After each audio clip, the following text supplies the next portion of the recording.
Eh bien, lève ta main droite vers le ciel, s'il te plaît. Souviens-toi qu'il est écrit, ils l'ont vaincu à cause du sang de l'agneau et à cause de la parole de leur témoignage, c'est-à-dire que notre témoignage est indispensable afin que chacun d'entre nous puissions marcher dans la victoire qui est déjà acquise. Jésus a dit à la croix, tout est accompli. Nous vivons une vie qui a déjà été accomplie en Christ. Et donc, par nos déclarations en ce jour, nous établissons ce que le haut conseil de Dieu a déjà arrêté d'avance. Car il est écrit, ceux qu'il a connus d'avance, il les a prédestinés. Ceux qu'il a prédestinés, il les a appelés. Ceux qu'il a appelés, il les a justifiés. Ceux qu'il a justifiés, il les a glorifiés. Notre vie, la fin, c'est la gloire. Et tout dans sa maison, c'est écrit gloire. Donc, quel que soit ce que les circonstances dans le naturel projettent, nous savons que nous ne sommes pas influencés par les choses que nous voyons. Nous ne vivons pas en fonction de ce que nous voyons, mais en fonction de ce que nous croyons. Notre bonheur n'est pas basé sur les choses que nous possédons, mais sur ce que nous sommes devenus en Christ. Lève ta main droite vers le trône de la grâce et répète après moi, s'il te plaît, ces paroles. Mon Père, mon Dieu, je lève ma main droite vers le trône de la vérité. Je suis heureux d'avoir été racheté à grand prix par le sang de Jésus-Christ. Je lève ma main droite vers ton trône. Je décrète, déclare et établis que sur cette terre des hommes, je vis la plénitude de ce que ton haut conseil a arrêté d'avance. J'annonce par la puissance des dieux, en vertu des pouvoirs qui me sont souverainement conférés, qu'aucune action des ténèbres, aucun hôtel de famille, aucune imprécation, aucune malédiction, aucune barrière invisible ne pourra m'arrêter sur le chemin de ma destinée. Oui, je ne mourrai pas avant mon heure. Je vivrai la plénitude de ma vie sur terre comme un témoin vivant de Dieu, reflétant la gloire de la rédemption parmi les vivants. Honneur à toi mon Père, honneur à toi mon Dieu, au nom suprême de Jésus. Amen, amen et amen. Acclame le Seigneur pour ta vie. C'est mieux que ça, pousse ses cris de joie dans la présence de Dieu. Gloire à l'agneau. Amen. Vous savez, permettez-moi de vous dire quelque chose avant que vous vous asseoir. Le royaume de Dieu ne consiste ni au manger au bois, mais la justice, la paix et la joie par le Saint-Esprit. Et je vois beaucoup de personnes dans la maison de Dieu l'expriment par leur joie. Alors, la raison pour laquelle j'aime beaucoup le peuple congolais, auquel je m'identifie pleinement parce que je suis un Congolais par choix, c'est que nous aimons la joie, nous aimons danser. Amen, être heureux. Acclame très fort le Seigneur. Pousse ces cris de gloire. Alléluia. Gloire à l'agneau. Bien, c'est très important. Dans la maison de Dieu, il ne faut pas être crispé. Pas du tout alors. Parce que l'expression de ta joie est capable de déclencher quelque chose d'incroyable. Il faut être heureux. Quel que soit le titre que tu as, n'oublie jamais que tu es un enfant de Dieu. Et que Dieu ne bénit pas les adultes, il bénit ses enfants. Donc il est important de rester un enfant dans la présence de Dieu. Acclame très fort ton Créateur. Pousse les cris de joie dans la présence de Dieu. Alléluia. Gloire à l'agneau. Amen. Que Dieu te bénisse abondamment. Eh bien, vraiment, mon épouse et moi, nous voulons encore exprimer, apôtre docteur Jean-Clément Djambilay, et vraiment, et ton épouse Viviane, la gratitude que nous avons. Alors, je voudrais le dire, et je tiens vraiment à le dire parce que nous le disons. Avec toi, j'ai vu un cœur de quelqu'un qui croit aux gens. Et on m'a souvent dit que je crois aux gens, mais toi, c'est immense. Et donc, vraiment immense. Et j'ai appris ça, et je me suis dit, et c'est pour ça que je suis heureux de recevoir tes conseils. Très content, parce que je sais que tu es quelqu'un que Dieu a fait entrer dans ma vie. Donc quand je viens ici, je ne viens pas seulement chez un ami. Je viens respectueusement parce que Dieu a ordonné cela. Et c'est pour ça que je me prépare profondément. Et c'est un véritable challenge pour moi. Je viens avec tremblement, je consulte Dieu. Je crie devant le trône. Ma femme sait, c'était pénible. Je disais, Seigneur, mais qu'est-ce que je vais dire? Où vais-je aller? Et quand avant-hier, j'étais un homme rigide, vous déplacez, venir à une réunion, même mes pères, c'est-à-dire de même âge, même ceux qui sont d'un âge moindre, père avec AIR cette fois-ci, pas comme eux, je suis respectueux vraiment de vous voir présent. Que le Seigneur vous bénisse abondamment. Vous voyez, richement. Acclamons les hommes de Dieu qui sont présents, richement, vraiment richement. Et on acclame toutes les personnes présentes, on acclame toutes les personnes ici à la classe de l'école du dimanche, ceux qui sont sous la tente à l'extérieur. Nous acclamons le Seigneur pour ceux qui sont connectés nombreux en direct. Que le Seigneur vous bénisse très, très, très abondamment. Très abondamment. Et je voudrais aussi vraiment apprécier encore mon épouse. Alors ce message, nous l'avons partagé ensemble, discuté ensemble. C'est ce que nous faisons habituellement. Quand je vais enseigner, prenons le temps de parcourir ensemble les études, la Bible. Et je la connais pour moi, à mon sens, meilleure enseignante que moi. Elle a un calme, un tempérament tellement posé quand elle parle. Et puis, donc c'est pour ça que je l'écoute. Hein. Souvent, elle me dit attention, là il ne faut pas aller vite, il faut m'honorer ici. Et donc, j'écoute ça avant de venir. Donc, on a travaillé ensemble. Bénissez le Seigneur pour sa vie. Amen. Daniel Wafo, que le Seigneur te bénisse. Merci beaucoup. Amen. Gloire à Dieu. Que Dieu te bénisse abondamment. Amen. C'est une personne que j'apprécie. Je n'ai pas dit que tout va super bien tout le temps, mais c'est vraiment la meilleure personne que j'ai rencontrée sur terre. Eh bien, toute personne qui prétend avoir un mariage heureux, c'est ton mariage qui aussi peut connaître des moments de légère secousse. Avoir un problème n'est pas un problème, ça veut décider de résoudre des problèmes. Nous sommes ensemble depuis, c'est 24 ans 20, tu me dis combien d'années? Moi j'oublie. C'est combien? 20. J'ai oublié. 21 ans. Amen. 21 ans. Que le Seigneur te bénisse abondamment. Amen. J'ai souvent le défaut d'oublier les prénoms. Je me rappelle des visages et souvent je fais un effort de mémoriser les prénoms. À la sortie du culte, je salue tout le monde à la fin des 3 cultes. Quand on avait 4, je saluais tout le monde à la sortie des 4 cultes. Et je reconnais les visages, mais souvent difficilement les noms. Et donc les dates comme ça, il m'arrive d'oublier. Souvent même les dates même de mon anniversaire, j'oublie. Et bien donc, que Dieu me pardonne pour ça. Amen. Je vais devenir meilleur. Amen. Je vais être meilleur. Amen. Est-ce que vous pensez que ce soit utile de juste exprimer son amour à une personne le jour de son anniversaire? Je pense que c'est mieux de le faire tous les jours, n'est-ce pas? Et bien si on le fait tous les jours, on peut oublier le jour du jour. Amen. Parce que le jour du jour ne compte pas quand c'est fait tous les jours. Eh bien, c'est le plus important, c'est à chaque jour suffit sa peine. À chaque jour. Bien, nous allons prier. Père, je veux te rendre grâce pour ta fidélité. Merci pour la capacité qui m'est donnée en ce jour d'enseigner, de prêcher, de prophétiser. Rends accessible ton haut conseil. Père, que la parole dans la simplicité du langage soit accessible par tous au travers de la révélation du Saint-Esprit. Ouvre notre intelligence, ô Père, ouvre notre intelligence. Donne-nous la capacité d'accéder à la révélation. Rends claire la compréhension, limpide, éternelle ta parole. Et qu'avec sa puissance usuelle, elle apporte la restauration, elle apporte la guérison, elle apporte l'élévation, elle apporte la bénédiction dans tous les secteurs où notre foi est relâchée. Père, nous te rendons grâce parce que nous croyons que ta parole prophétie sous l'autorité éternelle, le Dieu du Christ, ne rentrera pas à elle sans accomplir ce pourquoi elle sera sortie. Que ton nom soit béni pour ce jour. Et j'ai pris le temps, si nous avons évoqué la justice, c'est par une faute qui a été commise par un homme dans le jardin d'Éden, et cet homme s'appelle Adam. Et la Bible dit dans Romains 12, d'abord Romains 3, verset 23, tous ont péché et sont privés de la gloire de Dieu. Et j'ai insisté en disant, c'est vrai que tous ont péché, mais nous devons comprendre que nous avons, pour certains d'entre nous, après Adam, été victimes du péché d'Adam. C'est-à-dire que Adam, en péchant, a déclenché une loi. Et donc la loi, c'est l'ensemble des principes dont la mise en application a des conséquences prédictibles. Donc ça veut dire que quand la loi est déclenchée, on ne peut pas l'arrêter. Donc il y a des conséquences prédictibles. Donc parce que Adam a péché, le cycle de la mort a été déclenché. Et toutes les personnes qui sont nées après Adam ont donc subi le cycle de la mort. Et quand on parle de mort, on parle de malédiction, on parle de mort prématurée, et on parle de tous les maux que la terre peut voir aujourd'hui. Cependant, j'ai dit que quand le conseil de Dieu a constaté que l'homme avait péché, quand Dieu a posé la question à Adam, Adam, où es-tu? Adam a dit, j'ai entendu ta voix, je me suis caché, j'ai eu peur, je me suis caché parce que je suis nu. Dieu lui a posé la question, mais est-ce que tu as mangé du fruit de l'arbre dont je t'ai, toi interdit de manger? Et Adam a dit, c'est la femme que tu m'as donnée. Demain, j'expliquerai pourquoi Adam, quelque part, avait ignoré qu'au-dessus, au-delà du monde qu'il voyait, il y avait un autre monde qui gouvernait le jardin d'Éden. Et qu'oublier l'existence de ce monde pouvait être fatal. Comme toute personne qui vit sa vie en ne tenant compte que des réalités physiques sera quelqu'un de totalement désavantagé. Totalement. Parce qu'en fait, quand on entre dans Lumumbashi, il y a un monde au-dessus de ce monde. Si on ne tient pas compte de ce monde, sur cette terre, on aura de sérieux problèmes. Et donc, il a demandé à la femme, mais madame, qu'est-ce qui est arrivé? Non, c'est le serpent. Et avec le serpent, Dieu n'a pas discuté.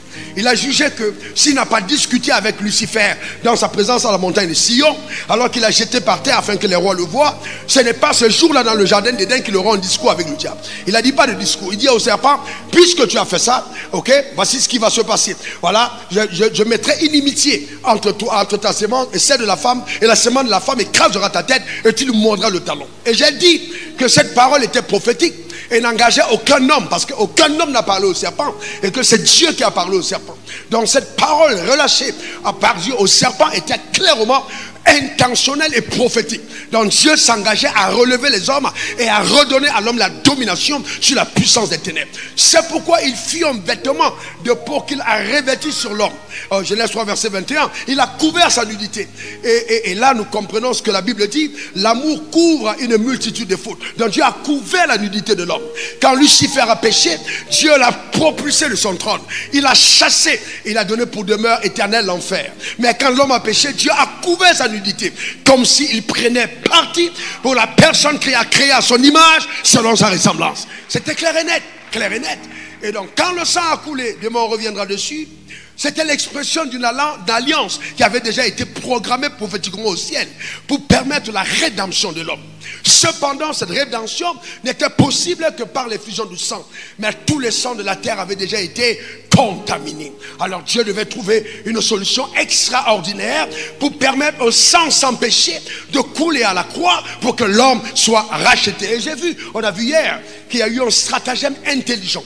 Le haut conseil de Dieu, le Père, le Fils et le Saint-Esprit, les trois généraux de la force de Dieu se sont mis ensemble et ont dit, on va maintenant sortir l'homme des travers, des problèmes que l'homme a eu. Le Père a dit, pour moi, je vais affronter le monde. Et quand je parle de monde, c'est-à-dire le cosmos, l'univers, avec tout ce que l'univers englobe. Donc quand Dieu a racheté le monde, il n'a pas racheté seulement les hommes, il a racheté le monde. Et les animaux, et le sous-sol, et tout ce qu'il y avait dans le monde a été racheté en envoyant le sang. Donc le sang que Dieu envoyait n'était pas un sang simplement pour réconcilier les hommes avec Dieu, mais pour redonner à l'homme la domination légale sur le monde. Et que le monde se soumette à nouveau à son maître, car le monde a connu une perversion de par le péché. J'explique avant qu'on ne continue. Vous voyez par exemple, quand vous avez votre champ, votre cour, vous n'allez pas mettre la tomate, vous mettez la tomate, ça pousse, si vous ne veillez pas, elle meurt. Mais les mauvaises herbes poussent par elles-mêmes. Pourquoi les mauvaises herbes poussent facilement sur la terre et les bonnes herbes, on a besoin de planter? Parce que la terre a été corrompue par le péché au point où la terre elle-même a tendance à nous envoyer les mauvaises choses et les bonnes choses ne viennent pas facilement. Donc la corruption a touché même la terre. C'est important de le comprendre. Et donc quand Dieu parle de rédemption, il parle vraiment de rétablissement d'un règne qui surpasse simplement le fait de devenir enfant de Dieu. Et c'est pourquoi on parlera du millénaire plus tard, pour que nous puissions vivre sur la terre la plénitude de ce qu'on devrait vivre si justement Adam n'avait pas péché. Donc c'est ainsi que Dieu envoie Jésus-Christ et Jésus est donc envoyé par Dieu. Mais ce Jésus envoyé par Dieu, on commande le message d'aujourd'hui, n'est pas envoyé facilement. Il faille que Dieu trouve une personne qui donne à Dieu une autorisation légale d'entrer sur terre. Parce que Dieu a perdu la terre. L'homme a perdu la terre. La terre est maintenant la propriété de Satan. Satan est devenu le Dieu de ce monde. Donc Dieu ne peut pas entrer sur la terre par effraction. Sinon il sera lui-même condamné par sa propre loi. Parce que Dieu est soumis à sa propre justice. Alors qu'est-ce que Dieu va faire? Il va trouver un stratagème. Parce qu'il a décidé d'envoyer son fils, il faille qu'il trouve un moyen légal de faire entrer son fils sur la terre. C'est ainsi qu'il va contracter une alliance avec Abraham. Et donc quand il contracte une alliance avec Abraham, l'alliance c'est un pacte, un contrat conclu entre deux ou plusieurs parties et il y a des engagements réciproques. Lesquels engagements tiennent lieu d'obligation. Donc ça veut dire, le pacte étant conclu, il va donc marcher avec Abraham. Et c'est ainsi, suivez-moi bien, que la Bible dit dans Genèse 22, verset 1, Dieu a mis Abraham à l'épreuve en ces mots. Dieu ne peut pas éprouver quelqu'un avec qui il n'a pas d'alliance. Il éprouve parce qu'il veut voir si Abraham respecterait le contrat qu'il est lié. Si Abraham pourra donner tout ce qui est à lui, parce que quand vous êtes en alliance, ce qui est à toi est à l'autre, ce qui est à l'autre est à toi. Alors Dieu dit, je vais voir si Abraham va respecter cet engagement. Il met donc Abraham à l'épreuve, donne-moi ton fils, ton unique, celui que tu aimes, Isaac, apporte-le sur la montagne que je te dirai. Mais cependant, chose très étrange, Abraham en question n'avait pas un seul fils, il en avait normalement dans sa maison 2 fils. Donc il y a un premier qui est appelé Ismaël, un deuxième qui est appelé Isaac. Mais Dieu, donne-moi ton fils, ton unique, celui qu'on appelle Isaac. Il me semble en ce moment précis que Abraham se trouve sur le même piédestal que Dieu. Parce que même Dieu, quand il dit Jésus-Christ est son fils unique, quand nous lisons, voilà que rapidement, nous voyons qu'Abraham soit avec son fils. Et son fils va lui poser une question très étrange. Pendant qu'ils sont en train de marcher, il dit, mon père, voici le bois, voici le feu, mais où est donc l'agneau de l'Holocauste? Et puis il dit, Dieu lui-même se pourvoira à l'agneau de l'Holocauste, du sacrifice. Et donc, ils vont sur la montagne. Pour aller rapidement, parce que c'est Abraham a donné son fils, il a été appelé le père de la foi. C'est ainsi que Jésus a descendu l'agneau de Dieu, justement pour ôter le péché du monde. Alors ce soir, je voudrais qu'on parle un peu de cet agneau. Qu'on parle de cet agneau que Dieu a donné, que Dieu a sacrifié. Qu'on parle de Jésus-Christ. Amen. C'est très important. Et donc, quand quelqu'un vous fait un présent, il est important d'évaluer et de considérer le présent qui a été fait. Cet agneau envoyé par Dieu était Dieu. La Bible dit au commencement était la parole était Dieu. Avec Dieu, la parole était Dieu. Ce que la Bible dit. Et toutes choses ont été faites par elle. Donc cet agneau était aussi, vous voyez-vous, l'ancien des jours. Le verbe créateur, c'était cet agneau. Cet agneau qui descend du ciel avait une identité royale. Donc c'est le créateur de l'univers qui descend sur terre pour acheter les hommes. Dans son corps, il ne portait pas un sang humain, il portait un sang divin. C'est pourquoi on l'a vu hier quand il est allé à la croix. Le sang a commencé à parler, à crier justice. Il n'a pas parlé comme le sang d'Abel qui a crié vengeance, mais il a crié justice, justice, justice à l'humanité, sachant qu'il a été injustement mis à mort. Maintenant, suivez-moi attentivement. Donc par cet acte, parce que avant d'aller à la croix, Jésus dit, mon Père, s'il est possible que cette croix me soit ôtée, cependant non ma volonté, mais la tienne. Donc il se rend compte de la pénibilité de ce qu'il a accompli. Il prie pour obéir à Dieu dans la difficulté extrême, jusqu'à ce que sa sueur se transforme en grumeaux de sang. Je veux dire à quelqu'un à cette phase de mon message que Dieu ne nous a pas appelés à faire les choses faciles, mais à faire les choses possibles. Ce n'est pas parce que quelque chose est difficile que c'est impossible. Je déclare sur ta vie au nom suprême de Jésus que tu arriveras par la grâce de Dieu à accomplir ce à quoi Dieu t'a appelé. Donne-moi encore ton meilleur amen. Dieu ne va jamais t'appeler à faire ce dont il ne te rendra pas possible capable de faire. Donc la capacité vient d'en haut, elle vient de Dieu. Et donc c'est Jésus immolé sur la croix. Regardons ce que Colossiens 1, verset 15 à 16 dit de lui. Colossiens 1, 15 à 16. Mettez ce texte, on va commencer profondément avec ça. Colossiens 1, verset 15 à 16. La Bible dit qu'il est l'image du Dieu invisible, le premier-né de toute la création. Alors car toutes choses ont été créées, car en lui ont été créées toutes les choses qui sont dans les cieux et les choses qui sont sur la terre, les choses visibles et les invisibles, trône, dignité, domination, autorité, tout a été créé par lui et pour lui. Vous voyez, tout a été créé par lui et pour lui. Nous avons ici clairement la structuration du monde invisible. Et la Bible dit que toutes choses ont été créées par lui, les choses visibles et les choses invisibles. Ça veut dire que la vie étant d'abord spirituelle, il existe des choses visibles et des choses invisibles. Donc c'est très important.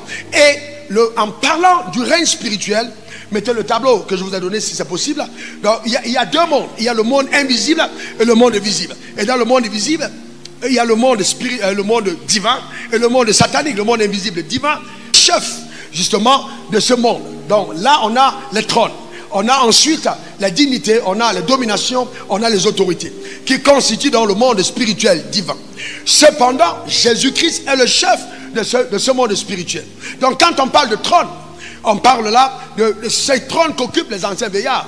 Et j'ai dit hier à la fin du message, parce qu'il était important que j'explique, que quand on est vieux dans le monde spirituel, on est vieux parce qu'on connaît. Dans le spirituel, on ne vieillit pas physiquement. Le spirituel est un monde sans temps. Donc ce qui te rend consistant, c'est ta connaissance. C'est pourquoi toute personne spirituelle respectée doit connaître. Donc même les anciens dans nos églises sont supposés être anciens parce qu'ils connaissent. C'est pour ça qu'on dit quelqu'un parmi vous est-il malade, qu'il aille voir les anciens qui vont lui imposer les mains, et cette personne, en priant pour lui, la personne sera guérie. Donc ce sont des personnes qui sont gardiens, intendants du savoir divin. Donc Jésus se présente là vraiment comme le chef de tous les trônes. Donc les trônes, c'est lui qui est le chef de tous les trônes, au-dessus. Donc ceux qui sont intendants justement du savoir divin. Et à la dimension de trône, il arrive que Dieu, qui travaille avec un homme, qui a pris le temps de marcher avec un homme, va lui accorder certaines révélations. Et ces révélations vont donner à cet homme d'avoir une certaine élévation dans le règne de l'esprit. Dans l'élévation dans le règne de l'esprit, amènera cet homme à se retrouver au niveau des trônes. Donc il commence à être participant du conseil de Dieu. Donc il peut siéger au conseil de Dieu parce qu'il est sachant de certaines vérités qui ne sont pas accessibles par tous. À partir de ce moment, cette personne, même en songe, Dieu prendra son visage dans un domaine précis, entrera chez toi et opérera des choses dans le monde physique, parce qu'il devient gardien, il devient intendant d'un certain savoir. Et le savoir divin, la connaissance, est la chose la plus précieuse dans le royaume des cieux. C'est pourquoi il est important d'avoir le renouvellement de son intelligence. Pendant que j'étais là, je pensais à quelque chose de simple. Dans la vie, nous n'obtenons pas toujours simplement ce que nous demandons. Si un enfant de Dieu n'obtient que ce qu'il demande, ce n'est pas un bon enfant de Dieu. Parce que ton enfant n'obtient pas de toi seulement ce qu'il demande. Il obtient de toi ce que tu as réservé pour lui. Il y a des surprises. Je lève ma main vers le ciel. Je déclare qu'avant la fin de cette convention, Dieu te surprendra. Ta manière de dire Amen m'embête. Dieu te surprendra. Un nouveau contrat, un nouveau marché, une nouvelle personne, une nouvelle maison, une nouvelle voiture et de nouvelles grâces, de nouveaux dons dans le nom suprême de Jésus. Dieu est un Dieu de surprise. C'est un Dieu de surprise. Donc, ce qui nous arrive ne nous arrive pas simplement parce que nous sommes des prieurs ou nous jeûnons trop. Non, mais parce que Dieu nous aime. Voyez quel amour le Père nous a témoigné pour que nous soyons appelés enfants de Dieu. Et nous le sommes. C'est très important. Donc Dieu amène des gens à ce niveau. Et donc, quand on a des périodes comme celle-ci, et que les orateurs arrivent, ce qui caractérise la force d'un homme de Dieu, ce n'est pas les choses qu'il a. Non, tu peux avoir dit d'être privé, n'importe quoi, mais si dans le règne spirituel, tu n'es pas respecté par les entités, alors tu n'es rien du tout. Parce qu'il faut que dans le règne spirituel, on te respecte.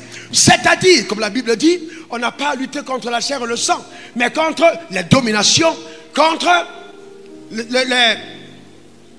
contre la chair et le sang, je vais citer exactement, dans l'ordre, contre les autorités, contre les princes de ce monde des ténèbres et les esprits méchants dans le lieu céleste. Donc, domination, autorité, princes de ce monde des ténèbres, esprits méchants dans les lieux célestes. C'est la bataille qu'on livre.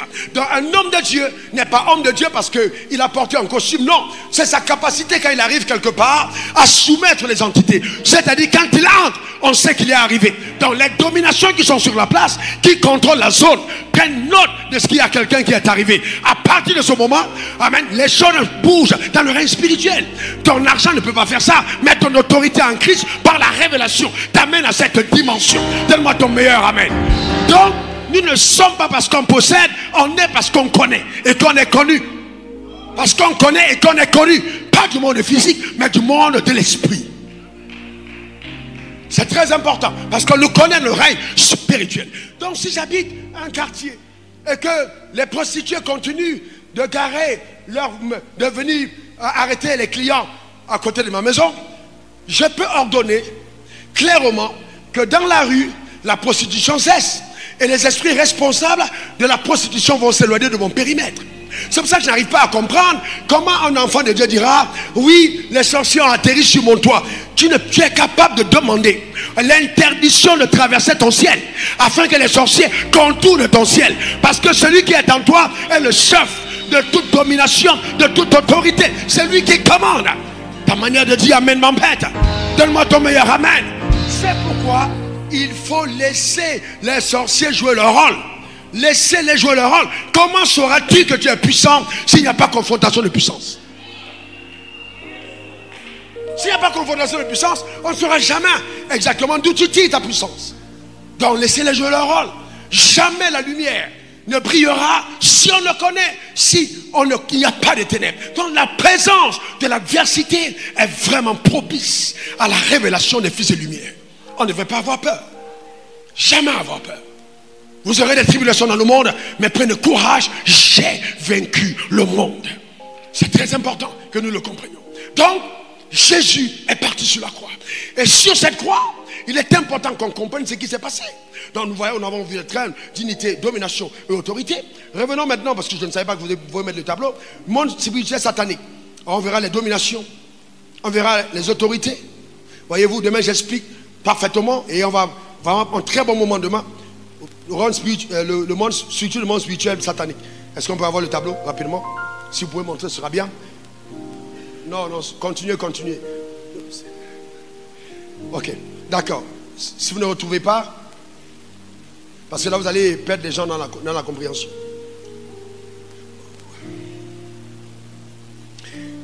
Et donc, les frères, vous pouvez laisser tomber. Et donc, alors, qu'est-ce que je disais? Donc, je disais que il est important qu'on comprenne, il y a une structuration dans le monde spirituel satanique. Et vous allez réaliser que dans le monde spirituel satanique, il y a quelque chose qu'on ne retrouve pas. On ne retrouve pas les trônes. Il n'y a pas de trône. Donc ça commence par les dominations. Il n'y a pas de trône.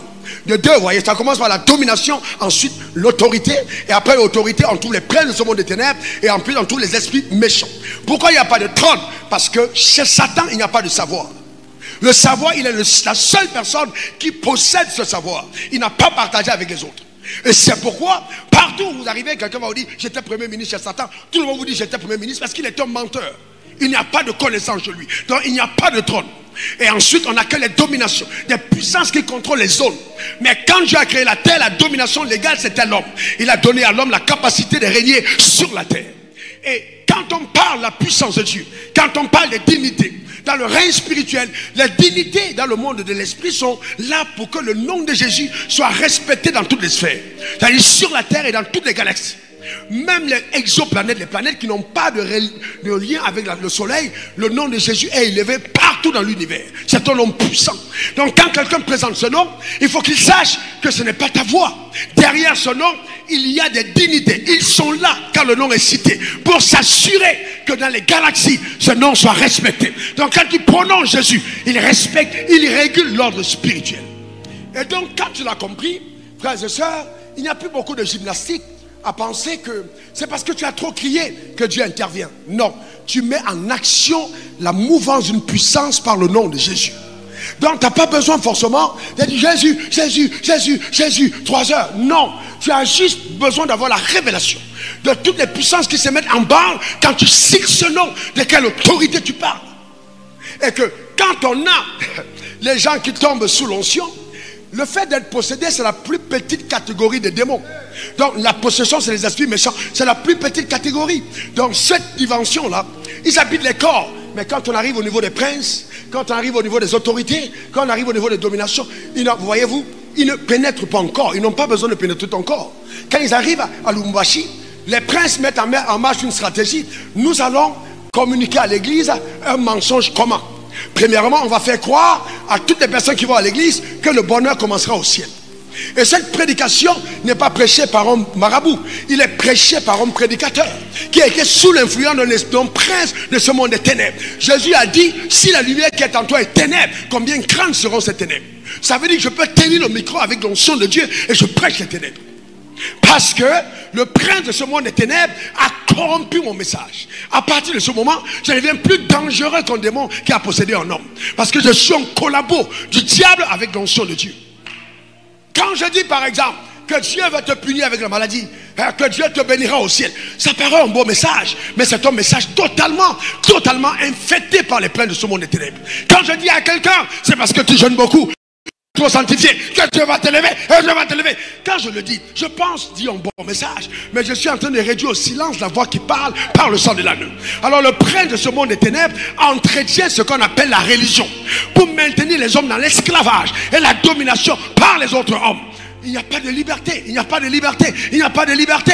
Il faut toujours qu'on revienne à l'homme de Dieu pour que quelque chose ait lieu. Il y a donc absence de la révélation de son identité. Ça c'est le travail des princes de ce monde des ténèbres. Donc l'œuvre la plus compliquée, c'est de sortir un homme des ténèbres. C'est de sortir. C'est pour ça que vous arrivez par exemple, j'ai fait cette démonstration quelque part ici, avec il n'y a pas un pays qui a autant de prédicateurs que le Congo, autant d'églises que le Congo. C'est un pays béni. Mais écoutez-moi, le problème c'est que nous n'émergeons pas dans la lumière pour démontrer que la lumière devra être l'accès. Vous savez, ce qui nous caractérise. Voyez-vous, on doit être éclairé. C'est dans tous les domaines. Pendant longtemps, on a dit, hey non, ne faites pas la politique est mauvaise. Mais nous lisons l'histoire de Joseph et nous citons Joseph, nous citons David. C'était des hommes politiques. Mais quand il s'agit d'un frère qui est à l'église, qui va faire la politique, on dit non sur le diable. Mais pourquoi Satan le fait? Parce qu'il sait qu'aussi longtemps que tu es dans l'église, tu n'as aucune influence dans le monde. Et je vais vous dire ce que je crois vrai. Il y a des églises pour lesquelles c'est Satan qui fait l'évangélisation. C'est-à-dire, il dit, allez-y là-bas, soyez membre de tel pasteur. Parce qu'il sait qu'aussi longtemps que tu es là-bas, son royaume n'est pas dérangé. Donc aussi longtemps que l'église ne touche pas les entités au niveau du règne de l'esprit, l'église est dans la religion. Il n'y a pas d'influence. Il n'y a pas d'influence. Oh, toi, reçois. Tu comme reçois. Oh, Dieu me dit, il y a quelqu'un ici. Il y a quelqu'un. C'est très bien. Nous le disons aussi. Mais tant que la mentalité n'a pas changé, c'est rien du tout. C'est rien du tout. C'est rien du tout. Il faille que la mentalité change. Et pour qu'elle change, il faut la perception de l'œuvre de la croix. Qu'est-ce qui s'est passé à la croix? Qu'est-ce qui s'est passé à la croix? On doit comprendre clairement. Comme mon frère, on se le dit souvent. On doit comprendre clairement, écoutez-moi, que le monde spirituel est un monde légal. C'est-à-dire, c'est un monde basé sur la justice. Le diable ne peut pas faire ce qu'il veut faire à tout le monde. Donc, il ne faut jamais l'oublier. Alors, je te pose une question. Quand il dit à Jérémie, avant que tu sois voir dans ta mère, je te connaissais. Est-ce que Jérémie se connaissait lui-même? Non. Il dit, avant que tu sois sorti, je t'avais consacré, je t'avais établi prophète des nations. Mais est-ce que Jérémie lui-même savait qu'il était consacré? Non. Donc, il y a des choses qui sont du ressort du trône de Dieu, de la juridiction de son haut conseil, arrêté d'avance et résolu avant ton existence. Donc tu n'es que porteur de la parcelle de cette vision que Dieu te donne par grâce. Donc il est loin pour toi de penser que c'est parce que tu es très habile que ces choses arrivent. C'est parce que Dieu te soutient que cela arrive. C'est ainsi que si vous demandez à Moïse quelle est l'intercession que sa mère a faite, quelle intercession la mère de Moïse a faite pour qu'il soit hébergé chez Pharaon? Aucune prière. Non, mais Pharaon a été gardé dans la maison de Joseph a été gardé chez Pharaon, alors que Pharaon avait pris le décret. Mais qu'est-ce qui se passe? C'est que quand tu nais et que tu es appelé à être roi sur la terre, il y a une dignité qui est affectée à ta personne. Et elle commence à réguler ta vie depuis que tu es dans le monde. Elle est derrière pour s'assurer qu'aucun démon n'ait accès à la destruction de ta vie. Donc tu ne peux pas mourir sans être entré dans le plan de Dieu. C'est la responsabilité de Dieu. Donc maintenant que tu as traversé cette étape et que tu es enfant de Dieu, comment va-t-on te dire que c'est l'autel de ton père qui va te détruire, alors que quand tu étais accessible dans le monde, personne ne t'a détruit? C'est incroyable. Ce n'est même pas pensable. Ce n'est même pas imaginable. Voyez-vous, c'est pour ça que notre prière commence par notre Père qui est dans les cieux. Quand on parle de Père, on parle de deux choses. On parle de la filiation et on parle de la reproduction. Parlant de la filiation, quand tu dis Père, ça veut dire le Père a des responsabilités vis-à-vis du Fils. Aucun père, là où on est, c'est les enfants, vos enfants. Comme tout à l'heure, j'ai bien aimé l'illustration. Chacun a déjà sa maison. Pourquoi? Parce que tu l'as pensé pour eux. Tu l'as pensé pour eux. Ça devient extrêmement pervers que de penser que c'est nous qui pensons ce que nous obtenons et Dieu nous donne. Donc le rôle de père n'a plus lieu. Le rôle de père n'a plus lieu. C'est Dieu qui pense ce à quoi on accède. Et nos prières l'autorisent à agir légalement dans nos vies, simplement. Mais il n'est pas obligé, quand ton cœur comprend la vérité, d'attendre que tu pries. Parce que quand ton cœur a dit amen à une vérité, la vérité elle-même se déploie par l'ange de la vérité pour qu'elle soit manifeste dans ta vie. C'est pour ça qu'il y a des choses qui t'arrivent alors que tu ne demandes pas. Mais parce que ta pensée est infectée par la révélation. Alors même quand tu dors, ces choses arrivent. Parce que tu penses à elle, tu crois en elle. Parce que Dieu n'entend pas que ce que tu dis, il attend aussi ce que tu penses. Donc c'est fondamental que chacun d'entre nous le comprenne quand on parle de Jésus. Mais qu'est-ce que Jésus a fait à la croix? Mais avant, allons-y, je vais encore bien illustrer. Vous connaissez le cas de Job. Satan va vers Job. Ben Dieu dit, Dieu lui dit, tu étais où là? Tu étais où là? Il dit, ah, je viens de la terre. Il dit, est-ce que tu as vu Job, mon serviteur? Donc ça dit, en fait, celui qui se vante de Job, ce n'est pas Job qui dit, Dieu m'a béni. C'est Dieu qui dit à Satan, regarde Job. Est-ce que tu vois? Et quand j'entends, vous voyez, il y a des gens, et Satan dit, oh, c'est parce que tu l'as béni qu'il est comme ça. Et aujourd'hui, vous entendez les gens dire, non, quand Dieu te bénit, toi, tu ne seras pas consacré. Même Satan n'est pas d'accord avec cette doctrine. Parce qu'il a dit et il a prêché, il a soutenu la thèse selon laquelle on est consacré quand on est béni. On est consacré. Il dit, enlève donc la bénédiction, on verra s'il va encore t'aimer. Donc il y a des accords au ciel pour que Job soit touché. Des accords. Dites-moi, quel pasteur peut prier dans la situation de Job? Est-ce que ça marche? Aucun. Parce que l'accord a été pris au ciel. Touche à ce qui est à lui, mais ne touche pas à sa vie. Donc, quand le chaos arrive, tu vas beau aller en retraite, tu vas beau aller voir les pasteurs, on va faire l'onction d'huile, on va briser les autels. Rien ne marche parce que ce n'est pas une question d'autel, c'est une question d'accord céleste. en ce qui concerne ta destinée. Des choses arrêtées par le haut conseil de Dieu. Des choses que tu dois traverser, par lesquelles tu dois passer. Comment vas-tu être forgé en tant qu'enfant de Dieu si tu ne passes pas par le chemin tracé? C'est la maturité. C'est pourquoi j'ai dit, c'est bien l'excitation, mais la connaissance est meilleure. L'excitation n'a jamais transformé une personne. Elle te rend juste joyeux pendant un moment. Combien de déclarations prophétiques recevons-nous dans nos églises? Et l'année prochaine, et l'année d'après. Mais qu'est-ce que ça devient? Parce que ça ne rencontre pas l'adhésion de la conviction appelée la foi. C'est ça la chose la plus importante. Donc on doit comprendre exactement qu'est-ce que c'est.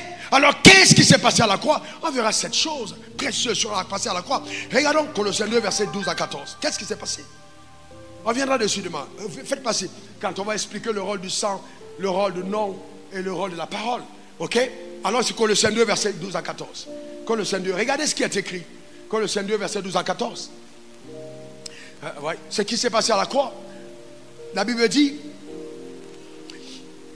ok, Colossiens verset 12 à 14. 12 à 14.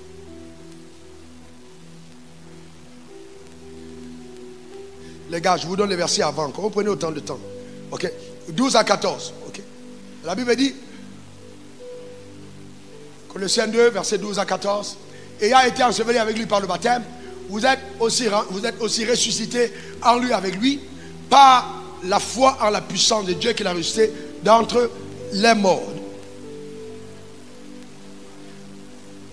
Ok. Vous qui étiez morts par vos offenses, voyez-vous, et par l'incirconcision de votre chair, il vous a rendu à la vie avec lui, en vous faisant grâce pour toutes nos offenses. Il a effacé l'acte dans les ordonnances de condamner et qui subsistait contre nous. Il a détruit en le clouant à la croix. Ça c'est très important. Très important. Voyez-vous, donc la première chose qui s'est passée à la croix, c'est qu'il a effacé l'acte dans les ordonnances de condamner. Ça a été effacé.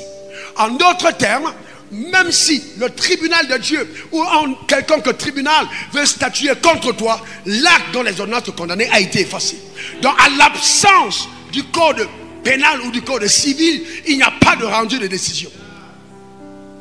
Impossible. Donc aucune juridiction ne peut statuer contre toi parce que l'acte dans les ordonnances de condamner a été effacé. Première chose, effacé.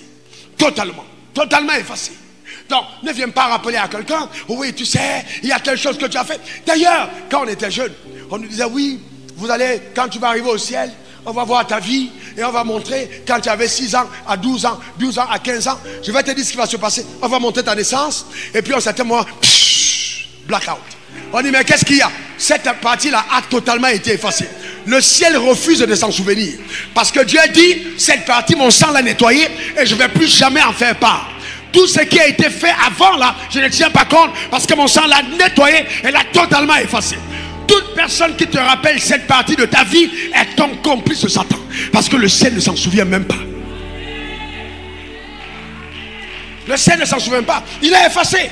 Et de Dieu, après avoir effacé, voyez-vous, il est parti ensuite, il a détruit. Il n'a pas fait qu'effacer, il a détruit.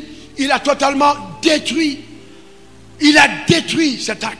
Il a détruit en le clouant à la croix. Donc quand tu regardes la croix, tu vois cet acte a été totalement détruit. Donc cet acte n'existe plus.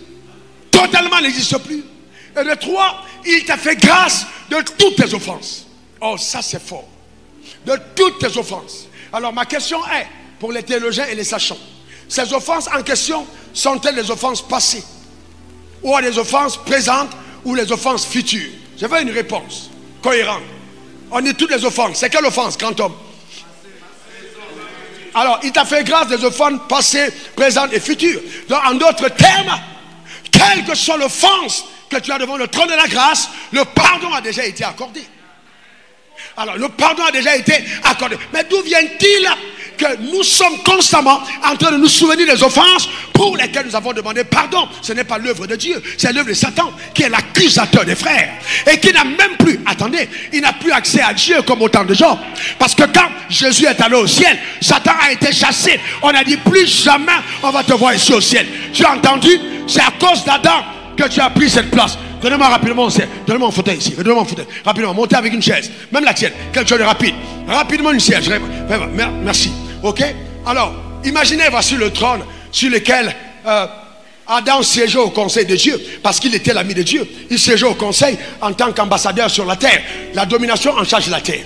Quand il a donc péché sur la terre, le siège qu'il occupait est resté vacant. Alors comme Satan a pris sa position sur la terre, il a repris aussi la position d'Adam au ciel. C'est pourquoi quand les fils des hommes se réunissent, Satan peut monter légitimement au ciel et puis être présent à la réunion parce qu'il a pris toutes les accréditations d'Adam. Donc il pouvait remonter au ciel.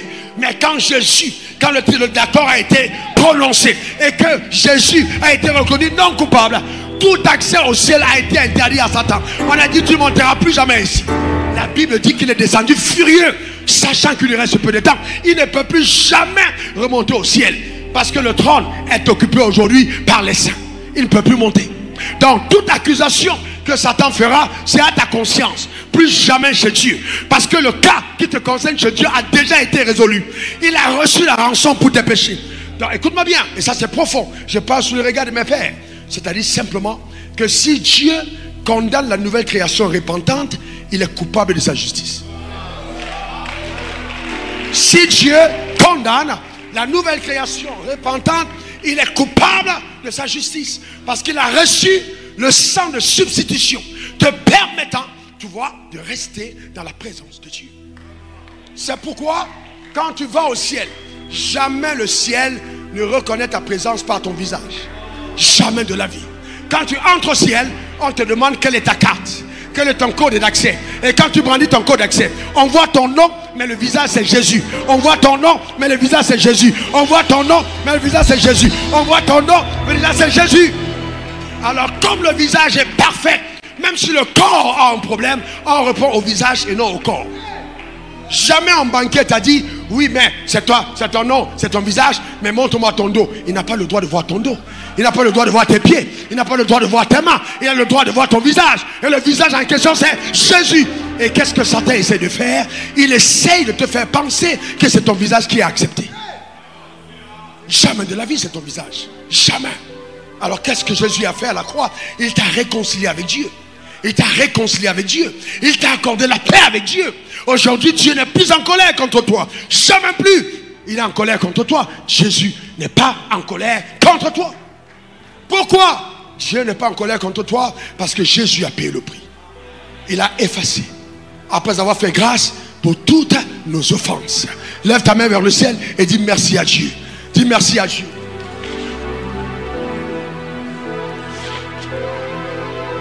Dis merci à ton Créateur, dis-lui merci. Merci pour le sang versé. Merci pour les péchés pardonnés. Dis-lui merci de tout ton cœur. Dis-lui vraiment merci. Entièrement merci. Gloire à Dieu. Amen. C'est incroyable. Maintenant, assieds-toi. Assieds-toi s'il te plaît. Maintenant, regardez ce point. Et là, c'est aussi puissant. Il a dépouillé les autorités et les dominations. Il les a livrées publiquement en spectacle en triomphant d'elles par la croix. Regardez. Dépouiller les autorités et les dominations. Il les a dépouillés. Oh, ça c'est fort. Ça c'est fort. C'est-à-dire que même dans ta zone, la zone de ton village, la domination qui contrôle et qui agite dans ton ethnie a été dépouillée. Le dépouillement ne veut pas dire que la domination n'a plus de force, mais c'est qu'on a ôté le droit légal d'influence sur toi. C'est-à-dire que les dominations et les autorités de la part des ténèbres n'ont plus le droit légal. Je parle de légal. Est-ce qu'il y a un avocat dans la salle? Il y a un juriste? Vous lui donnez un micro. Quand je parle de droit légal, je veux qu'on le rende en français facile. Le droit légal, c'est-à-dire c'est un droit qui te donne avec l'appui des autorités de faire librement ce que tu es en train de faire. On a ôté le droit légal aux dominations aux autorités. En d'autres termes, quand tu arrives dans ton village, les dominations te regardent. Tout le monde dans ton village ne réussit pas. Tout le monde est voleur. Tout le monde est bandit. Personne ne prospère. Mais quand tu arrives dans ton village, tu fais l'exception. Parce que les autres dominations ont perdu le droit légal. Tu deviens la personne intouchable. Parce que tu jouis d'une immunité divine. Ils sont forts, mais vis-à-vis de toi, ils n'ont pas le droit d'agir. Les autorités et les dominations ont été dépouillées. Donc aucune puissance maléfique ne peut te terrasser. Alors qu'est-ce que Satan essaie de te faire croire? Il essaie de te faire croire qu'il peut encore t'atteindre. Et comme s'il t'est fait selon ta foi, si tu commences à croire que tu peux être atteint, alors tu sors toi-même du parapluie de protection. Et tu te rends vulnérable à ces mensonges. C'est pour ça que Satan a peur de la révélation. Il a peur parce qu'il ne peut pas te toucher. Impossible. Il a dépouillé. Le droit légal a été ôté. Il y a une forme de légitimité.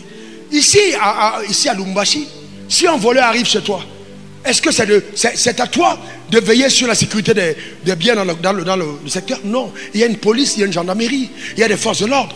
Et le règne spirituel, le règne physique est la photocopie du règne, la parallèle du règne spirituel. Donc il y a des anges qui régulent la vie spirituelle. Donc même quand tu prends ton avion et que tu es en voiture, n'imagine même pas que la vie. Et donc, si on ne prend pas le temps de créer une métamorphose dans ton système de pensée, on passe le temps à te détruire et à empêcher que tu entres dans ce que le ciel t'a souverainement réservé. C'est la connaissance qui devient la valeur la plus importante. Maintenant, regardez bien. Regardez. Et ça, je touche un truc très, très, très profond. Très profond. Vous voyez? Alors, nous sommes en Afrique. Nous avons nos traditions et nos coutumes. Nous sommes respectueux des traditions. Mais vous savez, nous avons un défaut. Une qualité qui peut s'avérer un défaut, c'est que nous avons eu le système de royauté et nous sommes soumis au roi. Donc quand on arrive à l'église aussi, il y a le système de la soumission au roi. C'est très bien, on est soumis à l'autorité. Mais le danger là-dedans, c'est que nous avons tendance à croire que nous ne pouvons rien par nous-mêmes sans l'assistance d'une autre personne. Voyez-vous? Donc si quelqu'un n'a pas fait, alors rien ne se fera. Alors que Dieu dit, j'ai fait de vous des rois et des sacrificateurs. Alors la dimension royale est occultée et tu deviens un croyant esclave au lieu d'être un croyant roi. Dans Romains 5 verset 17 il a dit, vous voyez, nous régnerons dans la vie par Jésus-Christ lui seul, à cause de la dotation de la justice. Dans la justice de Dieu fait de toi quelqu'un de totalement puissant, tellement puissant, parce que par Christ tu règnes, pas par ton diplôme, pas par ton nationalité, pas par tes prières, pas par ton jeûne, mais par ton identité en Christ. D'ailleurs, c'est cette identité qui te donne la capacité que tu as. Si tu ne l'as pas, tu ne peux pas arriver là. C'est cette identité. Voyez-vous? Jean 1,12, à ceux qui l'ont reçu, à ceux qui croient en son nom, elle a donné le pouvoir. Dis après moi, j'ai un pouvoir. Encore j'ai un pouvoir. Encore j'ai un pouvoir de devenir. Donc personne ne devient enfant de Dieu sans dotation de pouvoir. C'est pourquoi il dit, vous allez voir les gens aller à l'église, mais voici les signes qui prouveront qu'ils sont mes enfants de Dieu. Voici comment vous reconnaîtrez. Voici les signes qui accompagneront ceux qui auront. On n'a pas dit les signes qui accompagnent les pasteurs, ceux qui auront cru. Donc si tu as cru, il doit y avoir des signes. S'il n'y a pas de signes, on doit douter. La seule crédibilité, c'est qu'il y a des signes qui t'accompagnent. Un croyant sans signe n'est pas mature. Les signes doivent t'accompagner. Dans ton travail. Regardez. C'est fort, hein? Regardez Ephésiens 2 verset 14. C'est très puissant. Car il est notre paix. Lui qui des deux n'en a fait qu'un. Ephésiens 2 14. Et qui a renversé le mur de la séparation, l'inimitié. Ephésiens 2 verset 14.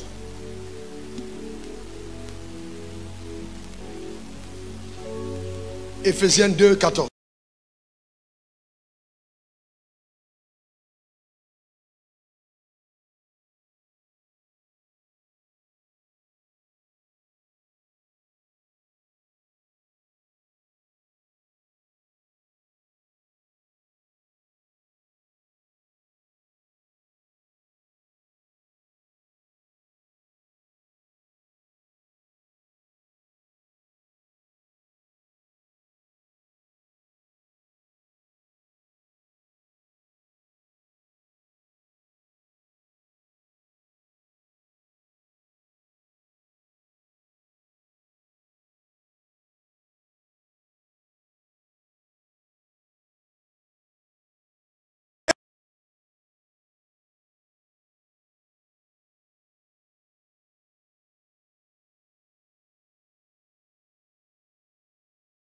Dans ses prescriptions, venu annoncer la paix à vous qui étiez loin et la paix à ceux qui étaient près. Donc aux yeux de Dieu, il n'y a plus deux peuples, il y a un seul, formé par la croix, et c'est l'homme nouveau.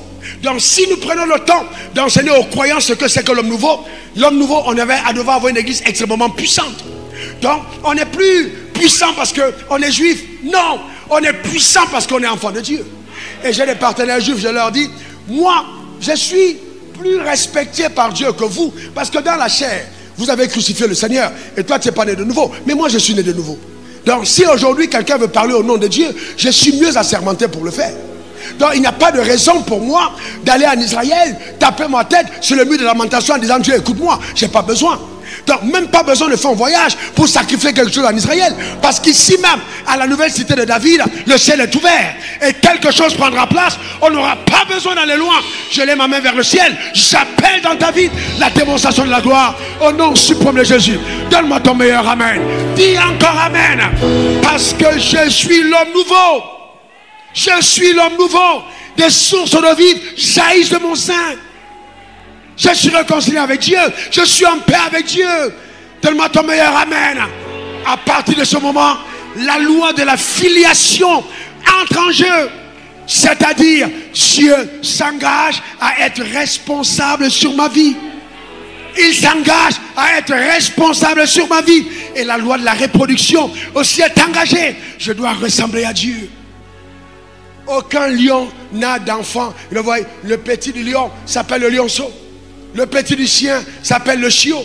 L'enfant de Dieu ne peut pas s'appeler démon, ne peut pas s'appeler pauvre. Ce n'est même pas possible. Selon la reproduction, impossible. Impossible. Nous devons laisser les enfants de Dieu avoir les appétits de Dieu. Tu n'as pas compris de quoi je parle. Nous devons laisser les enfants de Dieu avoir les appétits de Dieu.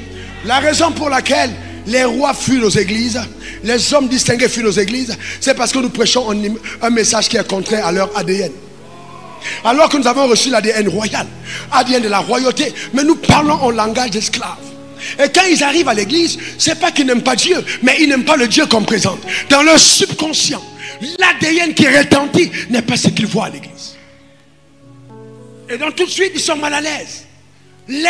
Laisse l'enfant de Dieu avoir l'ADN de Dieu, d'avoir ses appétits. C'est lui qui crée en toi le vouloir et le faire selon son bon plaisir.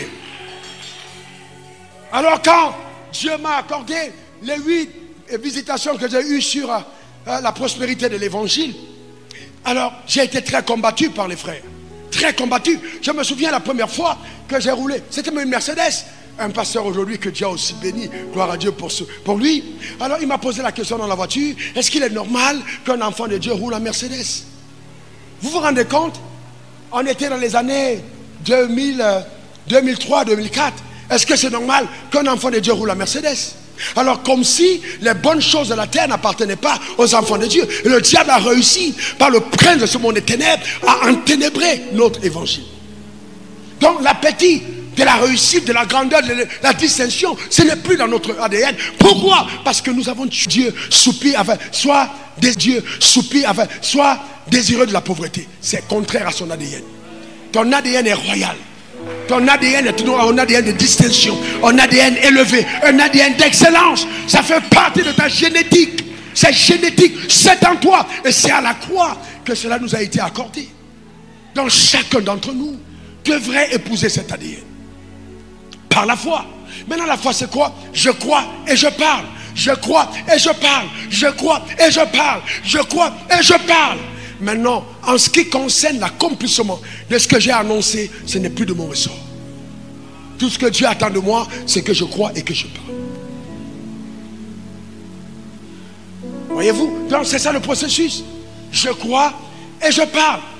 Donc c'est important que chacun puisse croire et parler. Amen. Très important. Je crois et je parle. Je crois et je parle. Lève ta main droite et déclare: je crois et je parle.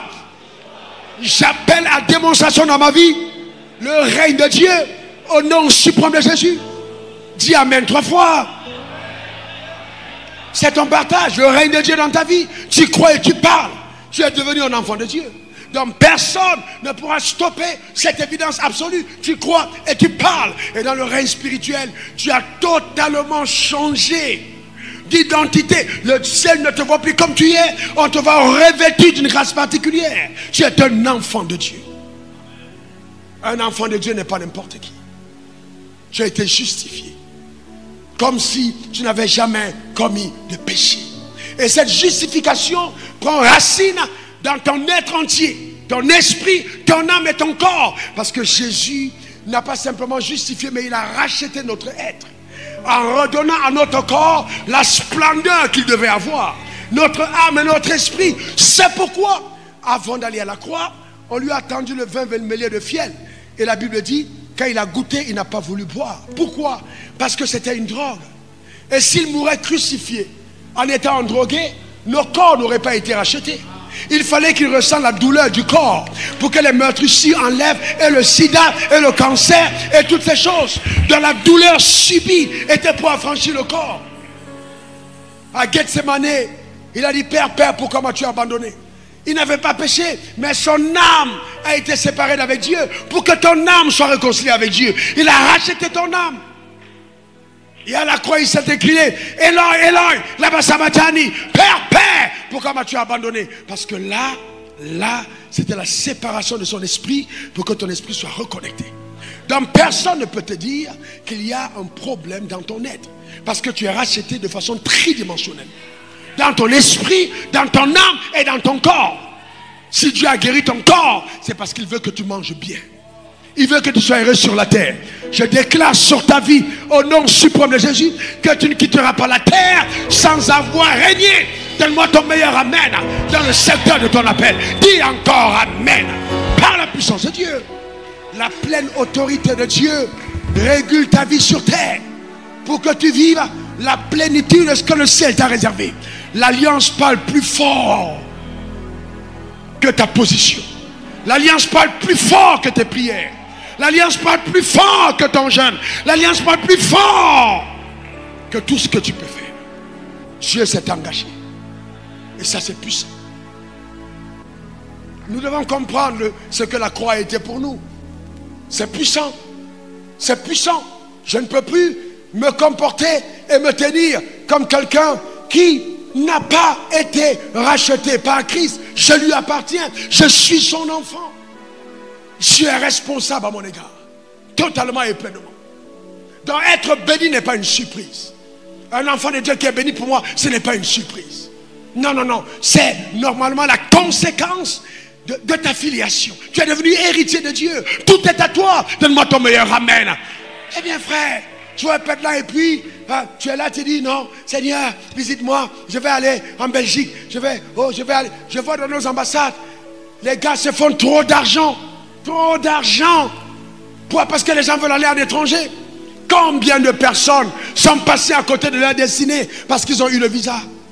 Comment quelqu'un peut être à Lubumbashi et il veut aller en Europe? Si ce n'est pas la malédiction, c'est quoi d'autre?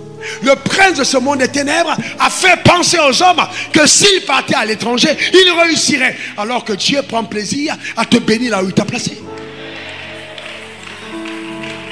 Dans la bénédiction, ce n'est pas la localisation, c'est la révélation. Que tu saches qui tu es, que tu saches qui tu es, que tu saches qui tu es, où Dieu t'a placé. Comment est-ce normal, frère? Regardez combien d'Occidentaux dans nos sols prospères. Et nous disons aux gens, oui, c'est parce que tu n'as pas trop jeûné, c'est parce que tu n'es pas trop sanctifié, que tes affaires ne marchent pas. En fait, celui qui te le dit ne connaît même pas les affaires.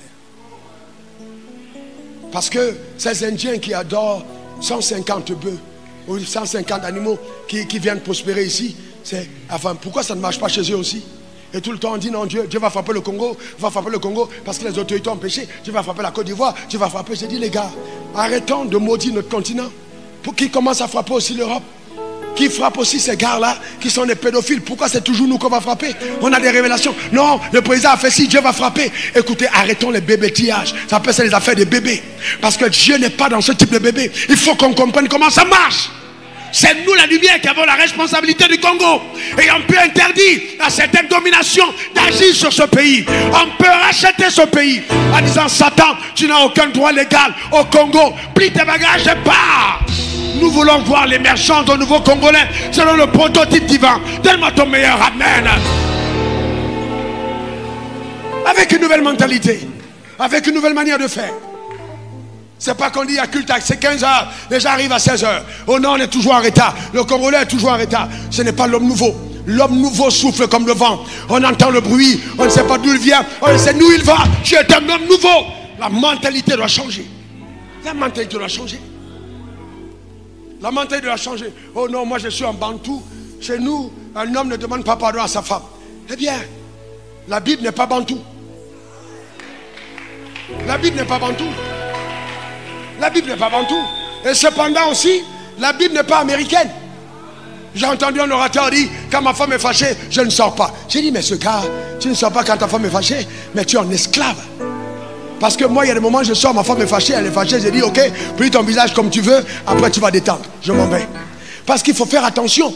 Avec ta femme, tu ne donnes pas toujours à ta femme ce qu'elle veut, mais ce qu'elle doit avoir. En tant qu'autorité, tu ne te laisses pas manipuler. Parce que tu diriges. Tu sais exactement ce qui est bon. Donc, il y a des moments où ça ne va pas aller, mais tu t'enfermes. Moi et ma maison, voici comment ça marche. On sait où on va. C'est ça la mentalité du royaume. Mais quand tu as tort, tu dis, chérie, pardonne-moi. Je m'excuse. J'ai eu tort sur ce point. Tu avais raison. Que tu saches, je suis un homme intelligent. Et que tu saches, je suis un homme intelligent. Et que tu Parce que le soupir de ton âme, ce n'est pas être quelqu'un qui est vantard ou vaniteux, mais c'est de représenter Christ en tant que témoin. Nous sommes des témoins. La témoignage de sa puissance, de son caractère, de son intégrité, de sa passion, de son zèle, de son amour. Nous sommes des témoins. Parce que la grâce pour nous, ce n'est pas un passeport pour vivre dans le désordre.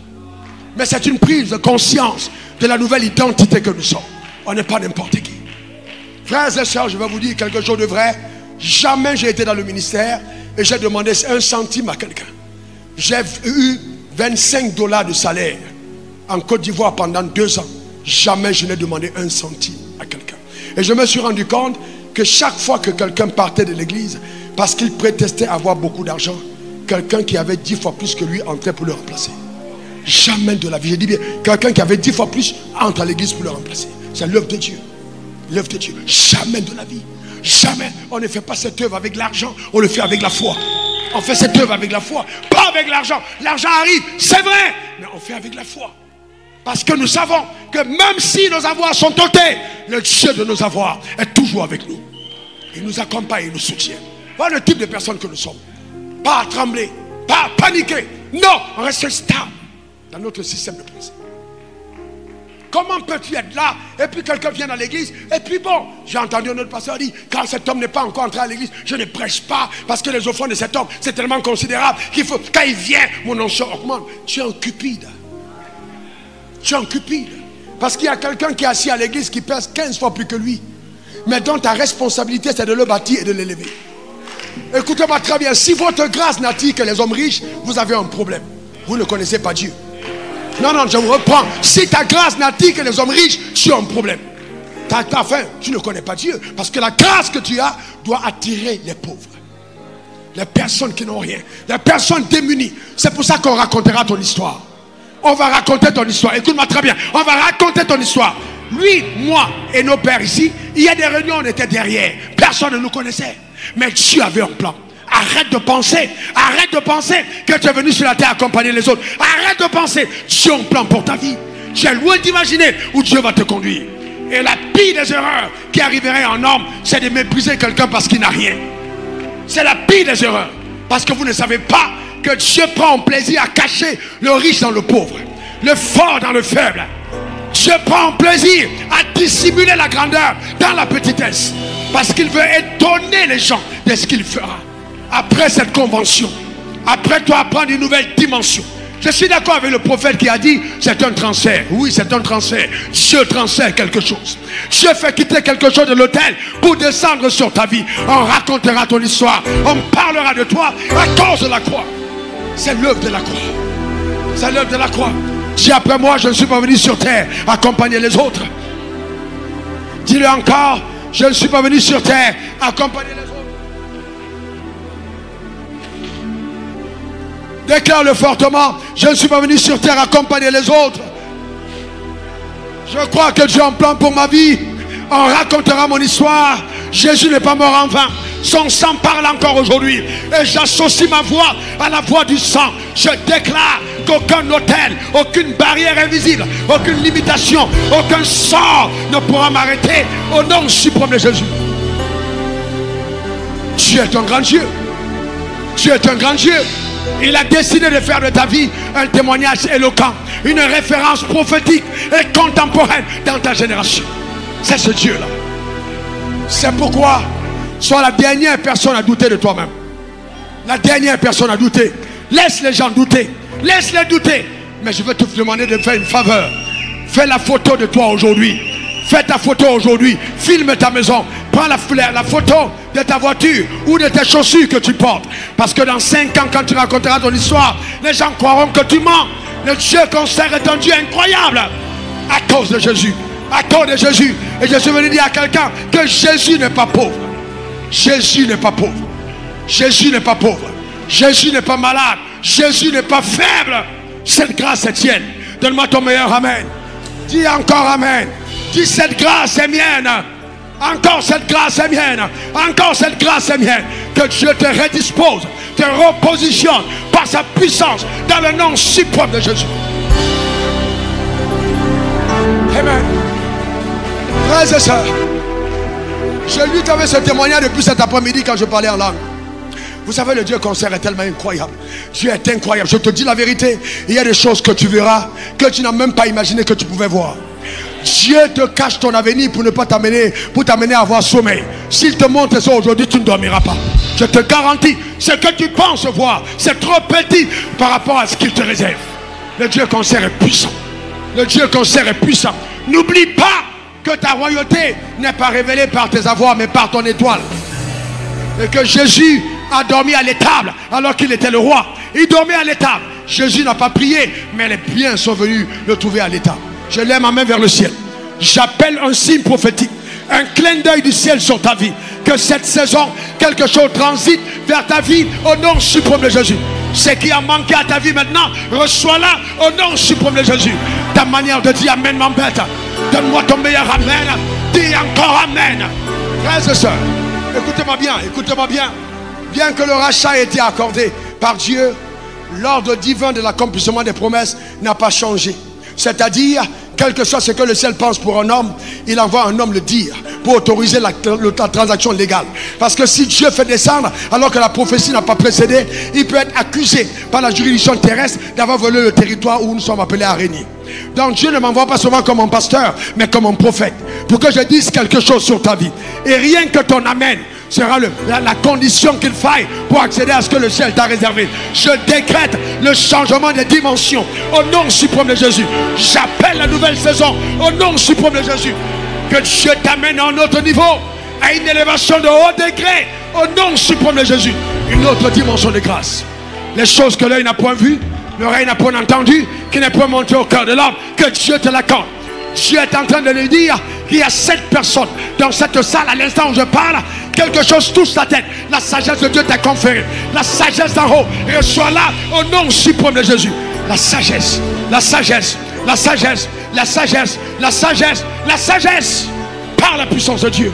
Dans le nom de Jésus-Christ. Tu ne mourras pas sans avoir vécu la plénitude de ce que le ciel t'a réservé. Ce ne sera pas possible. Ce ne sera pas possible. Ce ne sera pas possible. Ce ne sera pas possible. Ce ne sera pas possible. Ça n'arrivera pas. Parce que Dieu est un Dieu fidèle. Et vous savez, souvent, à la veille des grandes transitions, Dieu provoque certaines séparations. Donc ce n'est pas parce que les gens t'ont accusé, les gens se séparent de toi, que ça veut dire que Dieu t'a rejeté. En fait, Dieu est en train d'éliminer les personnes qui ne méritaient pas d'avoir accès à cette dimension concernant ta vie. Est-ce que quelqu'un comprend ça? Est-ce que quelqu'un comprend ça? Est-ce que quelqu'un comprend ça? En l'an 2000, mon frère, tu connais ce témoignage? Ma femme le connaît. J'arrive à l'église méthodiste, jeune prédicateur. J'avais déjà ces révélations de Dieu dans mon cœur, mais je n'avais pas d'évidence. C'est tout à fait normal. La révélation précède l'évidence, la révélation. Je crois d'abord et ça vient après. Donc j'avais ces révélations, mais je n'avais pas d'évidence. Je touchais 15 000 francs CFA par mois. Et je me suis surpris en train de dire sous l'onction, si je meurs pauvre, ne m'enterrez pas parce que je ne suis pas encore mort. Ne m'enterrez pas parce que je ne suis pas mort. Parce que ce que je vois de Dieu, ce n'est pas la pauvreté. Et je ne crois pas seulement à l'élévation pour les biens. Je crois à l'élévation dans une dimension insoupçonnée de la grâce. Est-ce que quelqu'un comprend? Le Dieu que nous servons est puissant. Il ne manque jamais. Il ne manque jamais. Il ne manque jamais. Chaque révélation est une dotation de grâce. Chaque révélation que tu as de la Bible est une richesse. Chaque révélation. Oh, tellement plus précieuse que l'argent que tu auras aux banques. La révélation est une richesse. C'est pour ça, en fait, nous devons chérir la connaissance. L'église est faible parce qu'on a dévalué la connaissance. Ce que Dieu te donne de connaître est un indicateur de ce que tu auras. Ce que tu n'as pas, c'est parce que tu ne connais pas. Mais quand tu connais, tu possèdes. Un homme qui connaît n'est pas pauvre. Impossible. Impossible. Impossible. Impossible. Et quelques années plus tard, Dieu a ouvert les portes. Mais je rends grâce à Dieu. Dieu est puissant. Dieu est tellement bon que quand il t'a donné un rêve, il ne te permet pas de mourir sans voir ce rêve. C'est pour ça que quand Jésus est mort, la Bible dit que les saints de l'Ancien Testament sont sortis et ils ont commencé à marcher dans Jérusalem. Mais qui sont ces saints qui ont marché dans Jérusalem, mon père? Qui sont ces saints? Mais ce sont ceux-là qui ont dit que Jésus arrive et on les a tués. Ce sont les prophètes qui étaient lapidés et qui parlaient de Jésus. Mais Jésus a permis qu'il meure parce qu'en fait, il disait la vérité. Mais s'il restait jusqu'à 1000 ans dans le corps, ils allaient être trop faibles. On a dit dormez d'abord. Et quand Jésus viendra, vous allez prouver que vous avez raison. C'est pour ça que quand Jésus est mort et que le voile du temple s'est déchiré de haut en bas, ils ont marché dans Jérusalem pour dire à Jérusalem, toi qui tues les prophètes, nous voici, c'est nous qui avons annoncé Jésus. Voici la vérité. Nous sommes là aujourd'hui. Je déclare que ceux qui t'ont laissé pour mort t'arriveront vivre dans le nom suprême de Jésus. Donne-moi ton meilleur amen.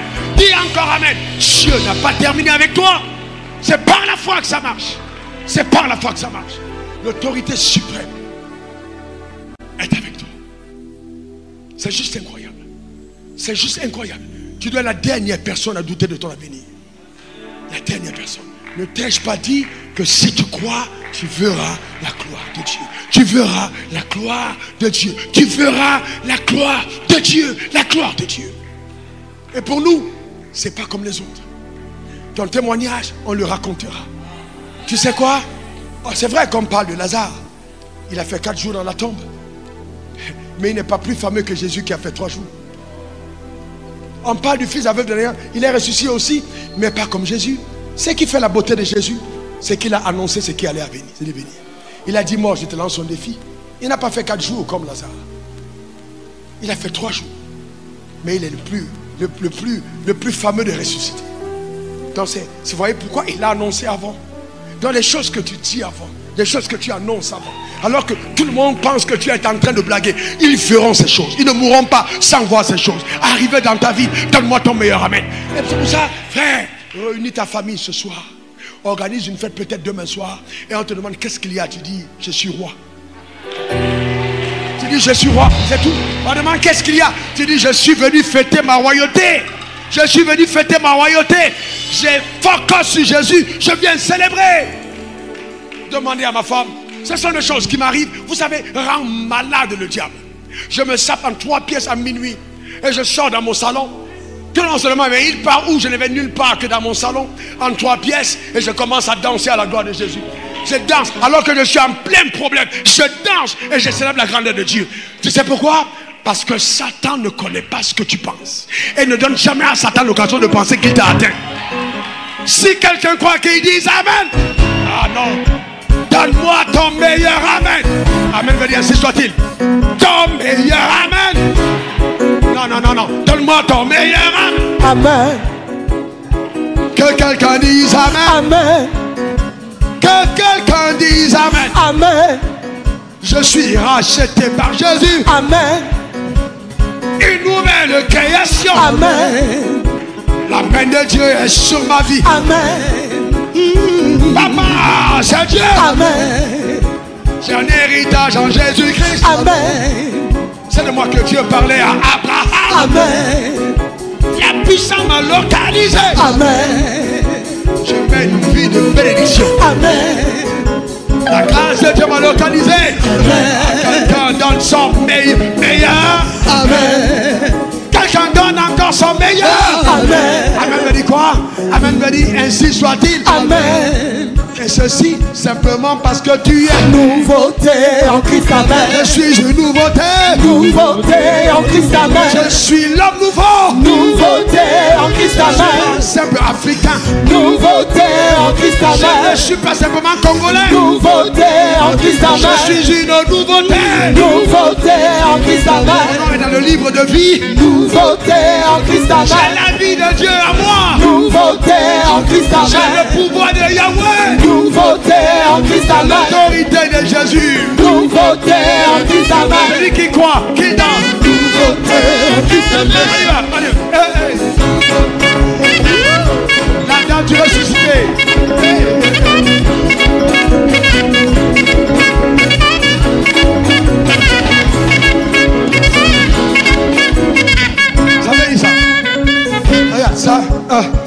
Quand tu vas comme ça, tu dis enterré, ressuscité.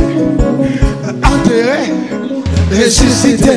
Hey, enterré, ressuscité. Parce que tu enterré, ressuscité. Nouveauté, enterré, ressuscité. Tes affaires, enterré, ressuscité. Encore, enterré, ressuscité. Nouveauté en Christ, amen. Jésus, nouveauté. Nouveauté en Christ, amen. Jésus de nouveauté. Nouveauté en Christ, amen. Ta manière de dire amen m'embête, demande ton meilleur amen. Dis encore amen. Quelqu'un dise encore amen. Quelqu'un dise encore amen. Quelqu'un dise amen. Gloire à Dieu. Alléluia. Hier j'ai demandé à un frère, un homme de Dieu, comment est-ce que tu as fait pour naître de nouveau? Tu as fait quoi? Tu as cru et tu as parlé, n'est-ce pas? Tu as cru et tu as... Et le plus grand miracle de l'univers s'est produit. On a effacé ton nom des registres de l'enfer. On l'a mis dans le royaume de nom de Dieu. Tu es devenu enfant de Dieu. Tu es devenu fils d'Abraham. On t'a changé d'identité. On t'a greffé dans le corps. Si on a déjà fait ça, pourquoi tu penses que tu as besoin de faire 10 fois la même prière pour que Dieu intervienne? Si une seule prière suffit à ton salut, rends grâce à Dieu. Ce que tu as demandé, tu l'as déjà. Et quand on demande de louer Dieu, c'est pas seulement de danser, on dit de le louer. C'est-à-dire c'est la mélodie des choses qui arrivent. Les choses que tu as entendues, mais tu en entends. Hey, je suis un homme béni. Et je crois en Dieu. La présence de Dieu.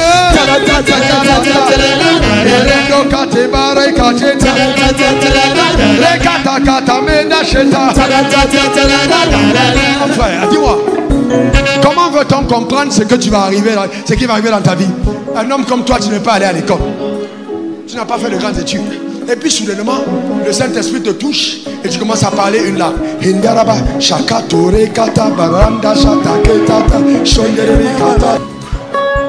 Le message que tu as entendu quelque part avant n'était pas vrai.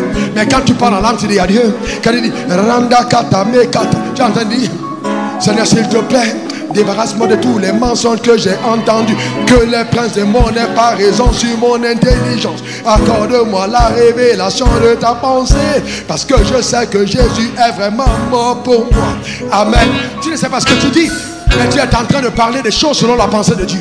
Et c'est pourquoi, quelque temps après, il y a un SMS, il y a un message, il y a un mail, quelque chose arrive. Tu te demandes d'où ça vient. Mais c'est Ringata Kameda Kota Rakata Kata Shalaba Kote Kata Shalaba Kato Kata Marenda Kata Ketata.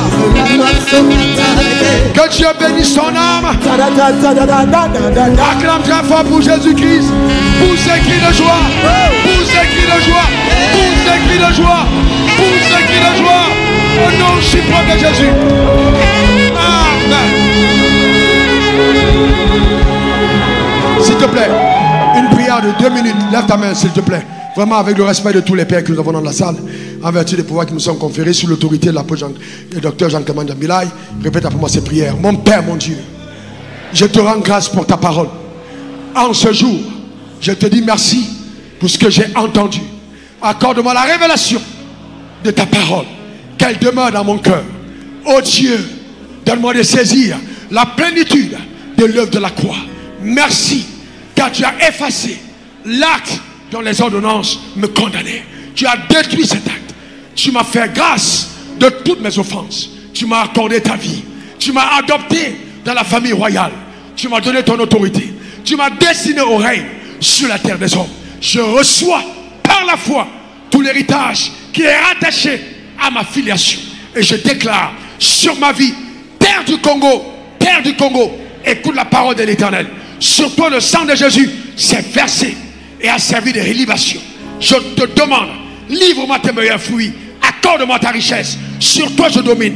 Je t'autorise.